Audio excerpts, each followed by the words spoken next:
여러분은 하나님의 섭리를 믿습니까? 아멘. 믿죠? 이 섭리라는 거를 믿는 나의 상태, 나의 현재 이 입장은 뭘까요? 일단 우리는 신앙인이기 때문에 하나님의 섭리를 믿는다라는 어떠한 그런 이 개념 자체가 나보다 더 위대한 분, 즉 하나님께서 무언가를 움직이시는 배경 내지는 큰 힘이 있다라는 전제로 우리가 그것을 믿고 의지하며 기대하며 바라보며 그것을 붙잡으며 그 중심으로 살아가는 게, 행동하는 게 내가 섭리를 믿는다 라는 그런 거잖아요. 그래서 이런 측면에서 봤을 때 우리가 주변에 있는 어떤 사건이라든지 내 주변에 있는 안 좋은 거라든지 이런 것들을 좋게 바라볼 수가 있습니다. 하나님께서 모든 것을 다 주관하시기 때문에 악한 사람들, 악한 현상들, 너무 더워, 내가 강도를 만났어, 내가 사기를 당했어, 내가 큰 사고를 당했어, 아니면 뭐 여러 가지 것들, 마음이 속상했어, 슬펐어, 여러 가지 것들도 우리가 무엇을 봤을 때 좋게 볼 수 있냐? 하나님께서 이것을 만들어 가시는 중이다. 하나님께서 무언가를 지금 하고 계시는 중이다. 라는 것으로 우리가 생각할 때 이건 단지 우리의 기분이 좋아지려고 그러는 것이 아니라요. 물론 효과는 우리의 기분이 좋아집니다. 우리가 믿음도 좋아지고 또 긍정적으로 되고, 하지만 이것은 하나님의 일을 내가 지지하고 더 생각하고 서포트하고 응원하는 것이기 때문에 하나님께서 이 세상을 볼 때 믿음의 사람들이 이렇게 보는 것이 굉장히 중요합니다. 자, 오늘 말씀은 이제 에스더가 궁으로 들어가는 그런 것이죠. 일단 왕비가 될 처녀는요, 여러분들이 뭐 사극 같은 거를 잘 보시면 아시겠지만 후궁이라는 개념이 있잖아요. 왕비가 아니라 후궁의 개념이 있잖아요. 그래서 이것도 우리나라도 그랬다고 하죠. 비슷해요. 일단 왕의 후궁으로 돌아가는 겁니다. 후궁으로 들어가서 후보자들이 순서대로 왕한테 가고 지내다가 왕이 그녀를 부르면 왕비가 되는데, 그러지 않으면 어떻게 될까요? 그냥 평생 후궁으로 삼는 거예요. 평생 나가지도 못하고, 아니 한번 들어갔는데 어떻게 나가? 그럼 안 되는 거예요. 그냥 왕궁에 갇혀서 왕이니까 너 나가지 말고 여기 그냥 평생 그냥 있어. 근데 조선시대도 그렇고 뭐 후궁도 좋다고 그러잖아요. 워낙 지금이랑 개념이 달라가지고, 네, 그때는 먹고 살기도 힘들고 뭐 이러니까. 그래서 아무튼 후궁으로 남게 되고 다시는 가족에게 돌아가지 못하게 됩니다. 여기서 우리가 생각이 될 수 있는 게, 도대체 모르드게가 왜 에스더를 왕비 후보로 보냈냐라는 그런 소소한 궁금증을 우리가 생각을 해볼 수가 있어요. 자, 페르시아에서 왕비가 될 후보를 먼저 뽑는 게 아니라 먼저 가능한 가정을 먼저 선택을 합니다. 가정, 그 집안을 먼저 선택을 하고 그 집안의 딸 중에서 후보를 선택해서 후궁으로 들어가는 거죠. 그만큼 이 왕비가 된다라는 것, 그리고 그 자체가 엄청나게 큰, 뭐 여성으로서는 그렇죠. 그게 바로 이제 성공하는 어떤 그런 거기 때문에 그렇게 생각을 하시면 되겠습니다. 근데 이제 오늘 말씀 보면은 모르드게가 어떻게 페르시아에 살게 됐다라는 배경을 우리가 읽었죠. 6절을 보니까 바벨론 왕 느부갓네살 왕 때에 얘가 사로잡혀서 페르시아에 살게 됐다. 자, 그래서 이 모르드게가 포로의 후예였지만 그 나라에서는 인정받는 그런 가정이 되었습니다. 그래서 여기서 이 이방 종교, 이방 문화와 종교를 뛰어넘는 좀 새로운 우리로선 잘 이해가 되지 않는 유대인들만의 아주 특별한 이 모습을 우리가 볼 수가 있는데 바로 디아스포라라는 그런 개념입니다. 디아스포라. 그리고 이것을 뭐 유대주의라고도 할 수 있죠. 그러니까 디아스포라는 이제 전 세계에 뿔뿔이 흩어져서 사는 그거를 얘기하는 거거든요. 그래서 뭐 미국도 이스라엘이 그렇게 막 큰 소리 치고 맨날 이렇게 미국이 이스라엘 도와주는 것도 워낙 유대인들이 미국에서 그냥 꽉 잡고 있어가지고 돈도 많이 주고 영향력이 많아서 그냥 잡혀한다는 거 아니겠습니까? 그리고 전 세계에 많은 사람들, 똑똑한 사람들, 그런 사람들이 다 퍼져서 살고 있는 것이 유대주의 디아스포라이고 그게 특징이에요. 특징입니다. 근데 디아스포라의 유대주의는 이 회당에서부터 시작이 됐고 예회당이라고 할 수가 있죠. 그리고 탈무드 교육이 특징입니다. 디아스포라를 잠깐 좀 알아볼 텐데 이게 이 페르시아에서부터 시작이 됐어요. 페르시아에서부터. 그러니까 이제 남유다가 망해가지고 바벨론의 포로가 돼서 거기서부터 쭉 살게 됐잖아요. 그래서 이게 이제 북이스라엘은 유대 민족으로 취급을 안 하니까 북이스라엘들은 그냥 없는 애들입니다. 없는 애들이고 남유다 사람들이 이제 그냥 정통인데 그 친구들이 처음에 다 끌려가가지고 포로 생활하고 약간 이민자 생활하고 그것이 바로 이 디아스포라의 시작이라고 할 수가 있겠어요. 그래서 이 디아스포라의 가장 큰 특징 중에 첫 번째는 바로 탈무드 교육. 너희들이 이렇게 살면서 이런 교육을 우리가 해야 된다라는 그런 것이겠어요.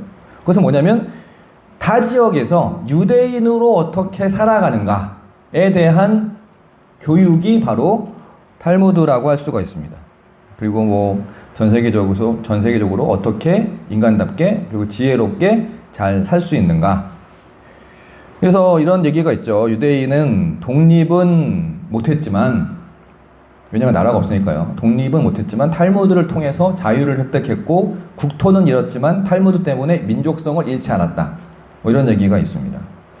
탈무드의 이 정신을 잘 우리가 알 수 있는 얘기를 한 가지 한다면 어떤 왕이 어떤 사람에게 즉시 왕궁으로 튀어와라 이런 전가를 보냈어요. 이 사람이 깜짝 놀랐어요. 야, 이 왕이 나에게 벌을 주려고 그러는 거구나.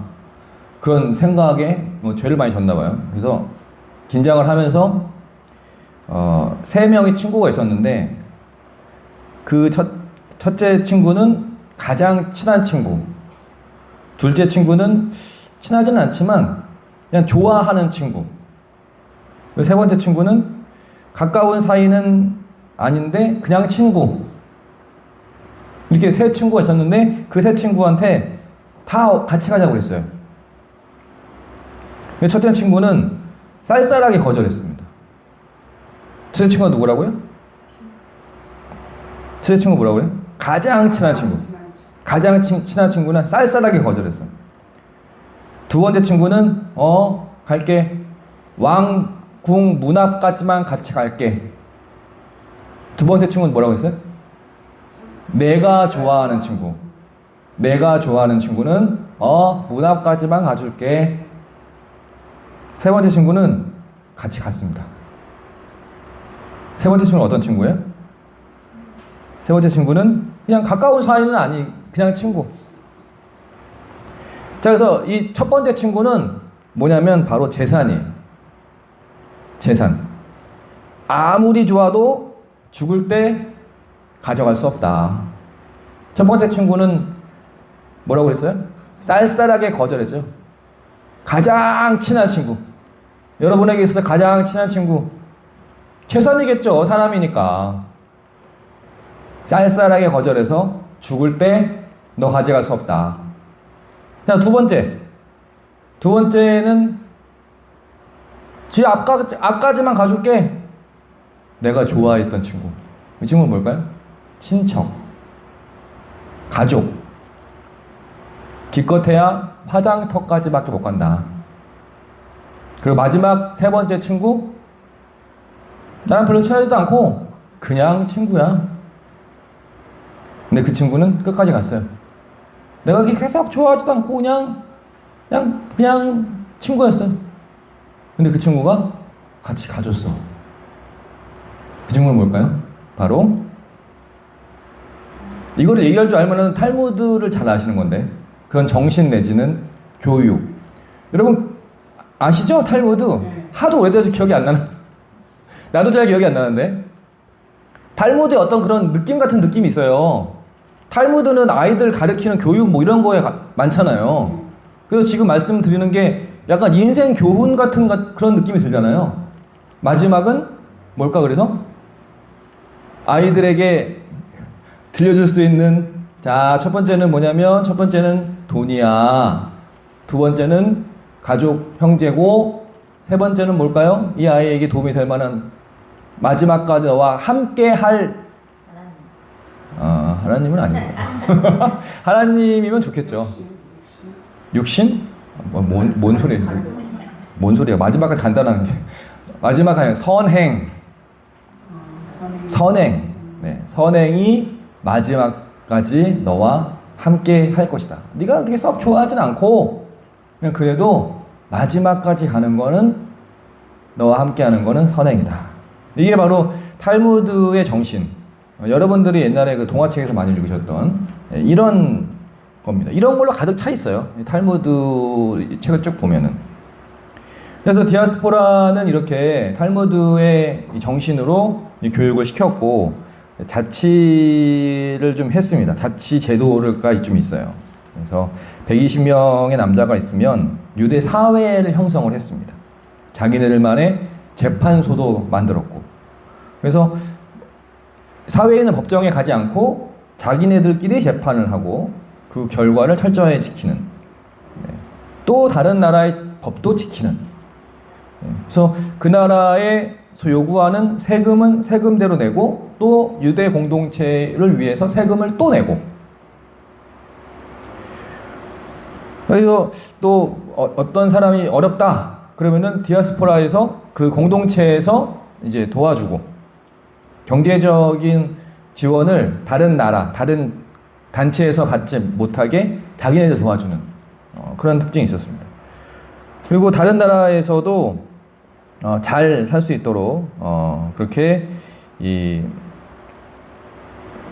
경건한 유대인으로 열심히 살려고 노력을 했는데요. 에스더가 후보로 왕궁에 들어가서 훈련을 받을 때 다니엘과는 달리 이방 음식도 주는 대로 다 먹었죠. 또 다니엘이나 모르드게는 그 나라의 이름을 그대로 받아 사용을 했습니다. 그래서 그만큼 잘 그곳에 적응을 했어요. 적응을 했습니다. 로마법을 잘 따랐습니다. 그래서 자신들의 민족성을 잘 지키면서 그곳에도 잘 적응하려는 것이 바로 이 디아스포라, 유대주의의 근본적인 정신이에요. 그래서 성공을 하지 않았나 생각이 드는데, 모르드게가 왕궁을 자기 마음대로 지나들 수 있는 그런 지위를 가지고 있었습니다. 근데 이제 모르드게가 어떻게 해서 에스더를 왕궁에 들여보내려고 할까? 이게 바로 오늘의 핵심인데, 자, 아까 누가 얘기했죠? 8절에 왕궁으로 이끌려갔다. 자, 이 이끌려갔다라는 말이요, 굉장히 비장한 느낌을 받습니다. 그러니까 이 모르드게는 사실 어떤 자신의 출세라든지 뭐 이런 걸로 이 에스더가 들어가면은 나오지도 못하고 그냥 거기서 그냥 눌려 살아야 되잖아요. 근데 모르드게처럼 그렇게 굉장히 이제 강하고 뭔가 자기만의 어떠한 철학이 있는 굉장히 아주 그냥 비장한 사람이 어떻게 자신의 딸 같은 딸을 거기에 보낼 생각을 했을까?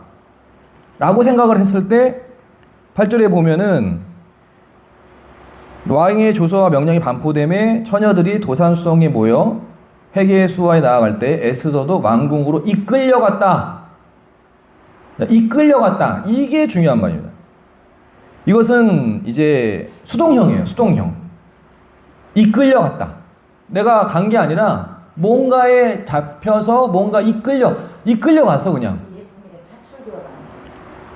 이끌려갔어요. 그래서 이거는 모르드게가 보냈다라는 말도 아니고 에스더가 자원해서 갔다는 말도 아닙니다. 이거는 한마디로 얘기해서 데려감을 당했다. 데려감을 당했다. 자, 여기서 하나님께서 이 사회를 움직이시고 또 여러분을 또 움직이는 그 힘의 방향, 개념이 바로 여기에 있습니다. 하나님이 나를 이끄신다. 하나님이 나를 이끄신다. 여러분 많이 느끼시죠? 나를 이끄신다. 내가 위주로 하나? 내가 위주로 하는 거 별로 없어요. 이 위지를 차라리 좀 생각 안 하는 게 나아. 설교 잘하려고 막 준비하고 그러면은 막 죽쓰고요. 아무 생각 없이 망했다. 뭐 어떡하지? 그럼 막 신나서 얘기하고 그러기도 하고요. 여러분들도 그런 게 있을 겁니다. 내가 무언가를 막 하려고 하는 것보다 하나님께 이끌리는, 우리는 아주 분명한 대상이 있어서, 우리는 하나님이라는 분명한 대상이 있잖아요. 성령님이라는 분명한 대상이 있잖아요. 그렇기 때문에 우리는 그것을 더 집중해서 훈련하고 연습하고 그것에 더 많이 이끌림을 받으려고 노력을 해야 됩니다. 근데 사람들도 그런 게 있죠. 이끌림을 당한다. 어떤 이렇게 촉이라고 말하기 좀 그렇고. 아무튼, 그래요. 근데 이제 이 에스더의 이 왕궁으로 이끌려갔다. 그러니까 모르드게도 이제 함께 같이 협력해서 함께 에스더가 왕궁으로 간 거예요. 왕궁으로 간 거예요. 이끌려갔다. 데려감을 당했다. 그래서 히브리어 언어도 보면 굉장히 복잡한 단어입니다. 이 단어 자체가. 그래서 이거는 에스더의 위지도 아니고 모르드게의 위지도 아니고 누구도 손댈 수 없는 굉장히 강한 의지에 의해서 일이 이루어졌다. 일이 이루어지고 있는 중이다 라고 우리가 생각하면은 굉장히 여러분이 신앙생활 할 때 굉장히 좋습니다. 지금 하나님께서 이루시고 있는 중이야. 따라해봅시다. 지금 하나님께서 이루시고 있는 중이야. 여러분 자신에게 얘기하는 거예요. 지금 하나님께서 이루시고 있는 중이야. 이루시고 있는 중이에요. 나의 행동 포함해서 내 주변 사람들, 현재 지금 사회, 나의 육신, 마음, 영혼, 환경, 자녀, 사업, 모든 것을 하나님께서 지금 이루시고 있는 중이에요. 그래서 에스더가 들어가긴 들어갔는데 내키지 않는 일을 억지로 했다라는 의미도 약간 들어가 있습니다. 여기 보면은 나중에 에스더 그러잖아요. 안 되는 거 알고 이거 힘든데 할게요. 베드로도 아닐 것 같은데 말씀을 위지해서 해보겠습니다. 그러잖아요.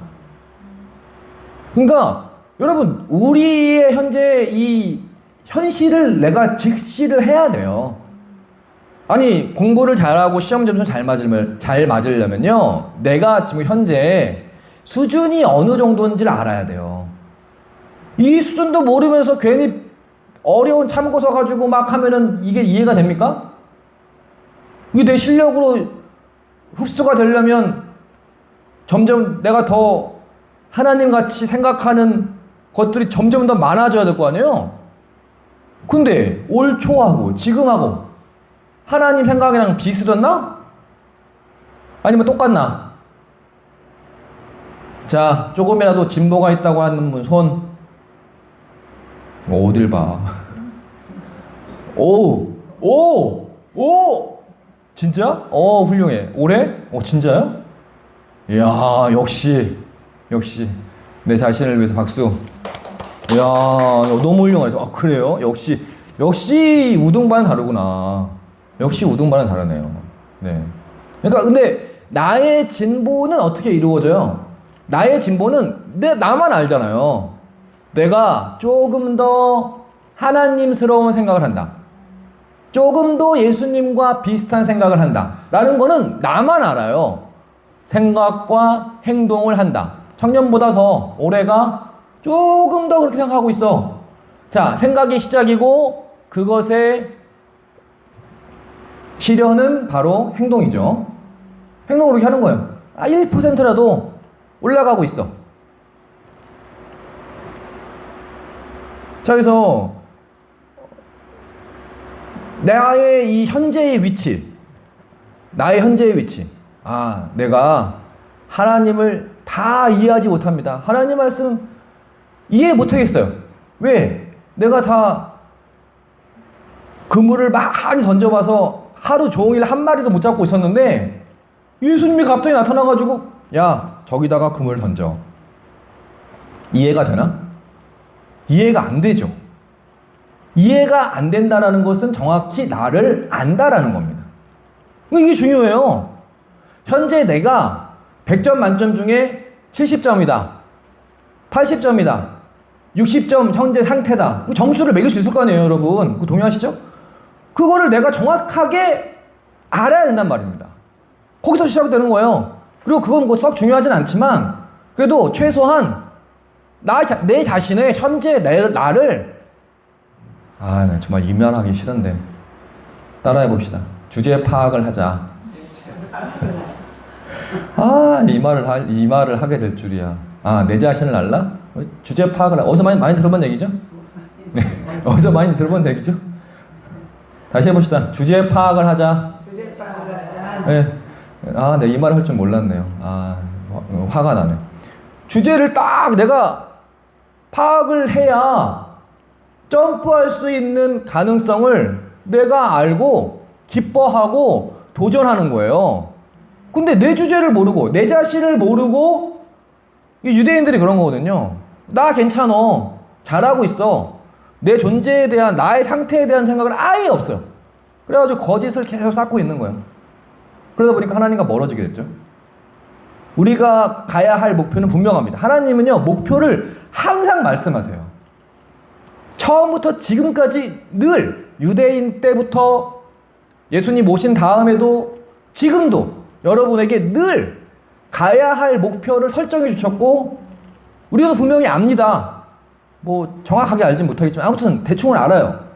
그리고 항상 말씀을 해주세요. 너 요렇게 해봐라. 요렇게 해라. 라고 분명한 목표를 우리에게 주셨습니다. 근데 내 자신의 현재 지금 내가 몇 점짜리인지 모르니까 뭐 이상한 것들이 막 덧씌워져 가지고 하나님의 가야 될 것과 점점 거리가 멀어져 가지고 제자들도 그렇게 예수님 살아계실 때 말씀은 많이 들었는데 실질적으로 예수님이 십자가를 지시는 것도 이해도 못하고 받아들이지도 못하고 다 도망갔던 이유가 정반대의 어떤 생각을 했기 때문이에요. 예수님과 하나님과 비슷하지 못했기 때문입니다. 그래서 이 에스더도 그래요. 내가 가면 죽을지 모르지만 쫓겨날지 모르지만 죽으면 죽으리라 하고 뭐예요?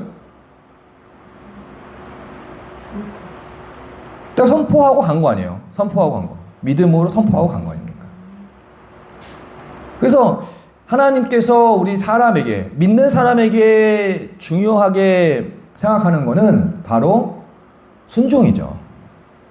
순종입니다. 왜냐하면은 내 자신의 현재 상태가, 신앙의 상태가 굉장히 낮기 때문이에요.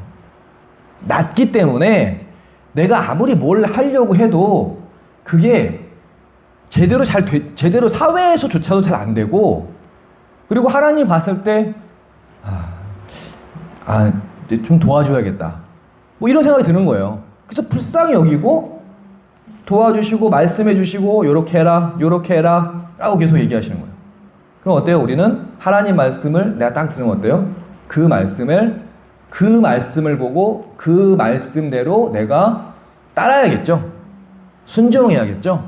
복종해야겠죠? 그것이 바로 기독교 신앙이에요. 유대 신앙도 마찬가지입니다. 하나님께서는 늘 그러셨어요. 아브라함에도 그렇고 모세에게도 그렇고. 자, 아무튼 이 에스더는 자신의 뭔가 삶에서 하나님의 이끄심을 받았습니다.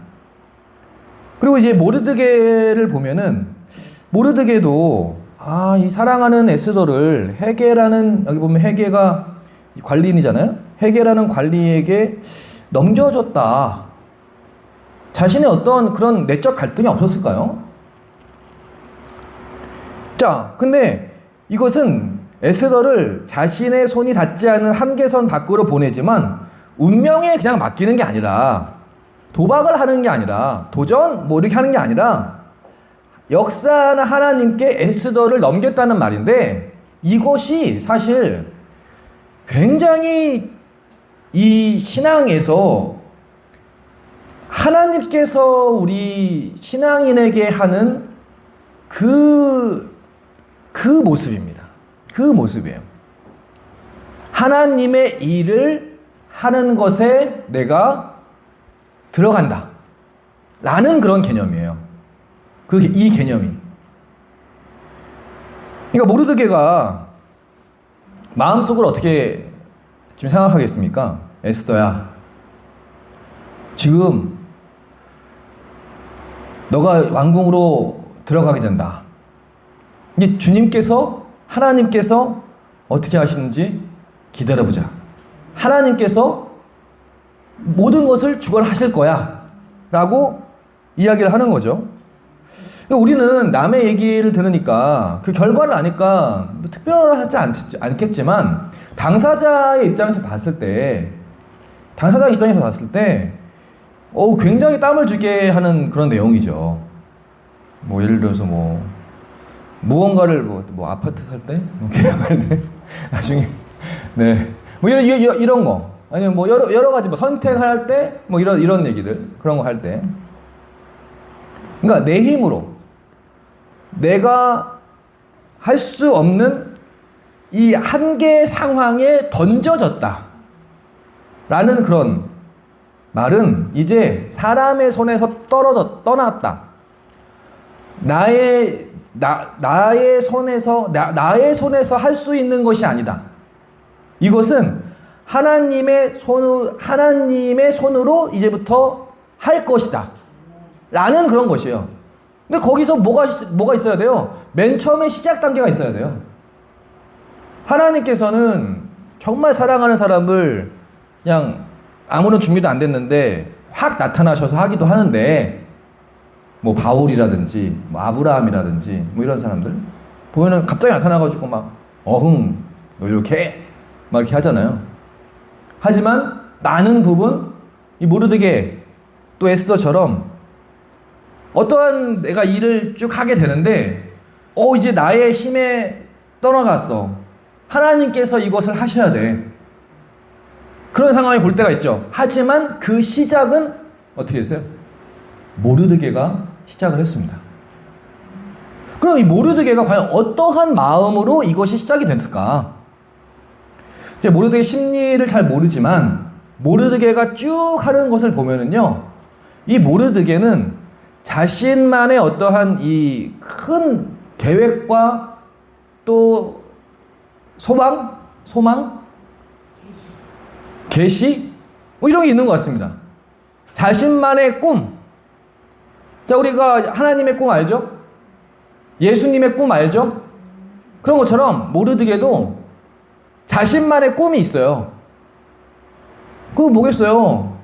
유대민족이 지금 포로 생활로 오래됐고, 근데 여기서 내 딸 같은 이 수양딸이 왕비로 들어가서 무언가를 하는 뭐 이런 거가 아니겠습니까?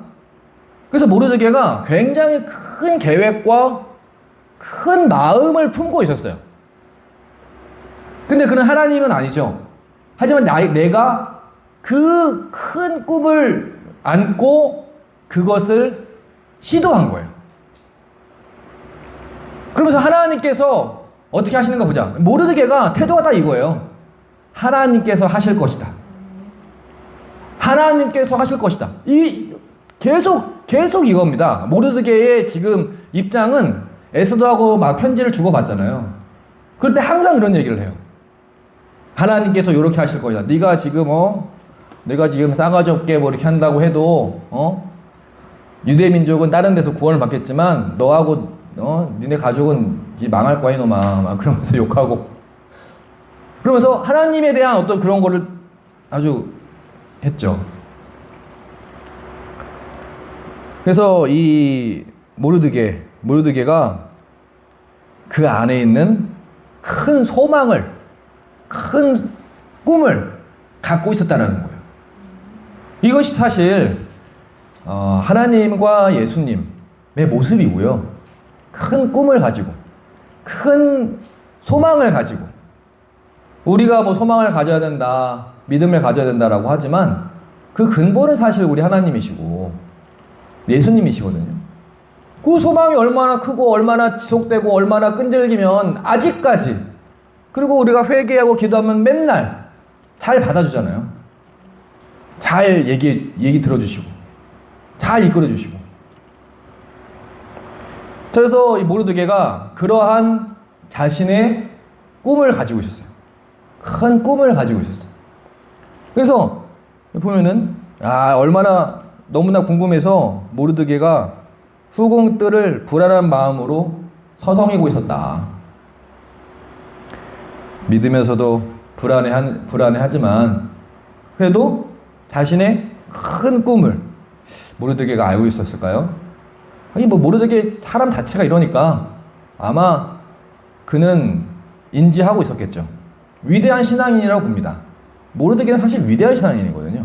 그래서 하나님을 믿는 믿음의 사람이 위대한 사람으로 되는 것의 순간 그 본질은 바로 이겁니다. 어떠한 내가 큰 소망을 가지고 있느냐, 큰 바램을 가지고 있느냐라는 거예요, 것이. 근데 그 바램이 개인적인 바램이 아니라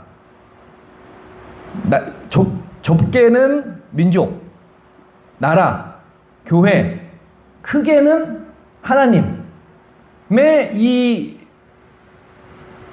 앞으로의 일들, 이것을 생각하는 거예요. 그래서 이제 모르드게가 이러한 마음을 품고 이렇게 갔다라는 그런 것이죠. 사람의 힘으로 어찌할 수 없을 때 하나님께서 역사하신다. 소망은 오직 우리 하나님만 가지고 계실 수 있다. 그리고 그것을 나도 배워서 큰 소망, 큰 사발처럼 큰 소망, 네, 자, 큰 소망을 내가 가져서, 네, 그 큰 소망을, 네, 내가 이루면서. 근데 이루는 것도 내가 이룰 수가 없어요. 하나님께서 막 이끄시는 거예요. 아까 얘기했죠? 하나님께서 지금 하고 계신다. 하고 계신다. 근데 그걸 내가 어떻게 얘기해? 나도 큰 소망이 있으니까 아는 거고요. 얘기할 수 있는 거예요. 그래서 우리 하나님과 같이 큰 소망 품고 하나님의 일을 이루시는 저 여러분 되시길 바랍니다. 아멘. 기도하겠습니다. 사랑의 아버지 하나님, 모르드게가 주님의 귀한 뜻을 품고 큰일을 이루었던 것처럼 주여 우리도 기도할 때, 신앙생활할 때 우리 인생 가운데 주님께서 기뻐하시고 원하시는 일들을 잘 이룰 수 있도록 큰 소망과 꿈을 갖고 행하게 도와 주옵소서. 주님께 올리는 예물을 귀하게 받으시고 놀라운 아버지 은혜를 채워 주옵소서. 예수님의 이름으로 기도했습니다. 아멘.